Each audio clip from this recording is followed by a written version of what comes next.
Hi guys, back to my another video. আজকের ভিডিওটি specially সবার জন্য, কারণ ফেসবুকে ঢোকার সাথে সাথে মনে হয় আমি নিউ মার্কেটে আছি। ফেসবুকে নিউ মার্কেটের মতো কেন? মানে পছন্দের যেগুলো জীবনে দেখি না এগুলাও দেখার সাত জায়গায়। নিউ মার্কেটে গেলে যেরকম মনে হয় যে এগুলো কই ছিল, 1 লক্ষ টাকা নিয়ে ঢুকলে যেরকম মনে হয় যে টাকা শেষ হয়ে যাবে, কিন্তু আইটেমে শেষ হবে না।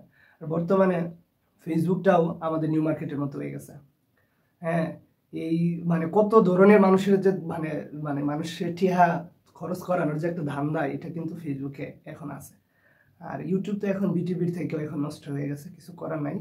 মনে হয় আমরা আবার আগের বিটিভিতে ফিরতে হবে, যা বুঝতেছি। বিটিভিতে যে আগে চ্যানেল 10 মিনিট 5 মিনিট বিজ্ঞাপন বন্ধ করে রাখা হইতো, হয়তো বা বিটিভিটাই একসময় আমাদের কাছে জনপ্রিয় হয়ে উঠবে, আশাবাদী। আর টাকা টাকা পয়সা কেউ কখনো ব্যাংকে রাখবে, মানে মোবাইল ব্যাংকিংয়ে কেউ রাখবেন না। মোবাইল ব্যাংকিংয়ে টাকা পয়সা রাখলে আপনার পছন্দের কখনো শেষ হবে না।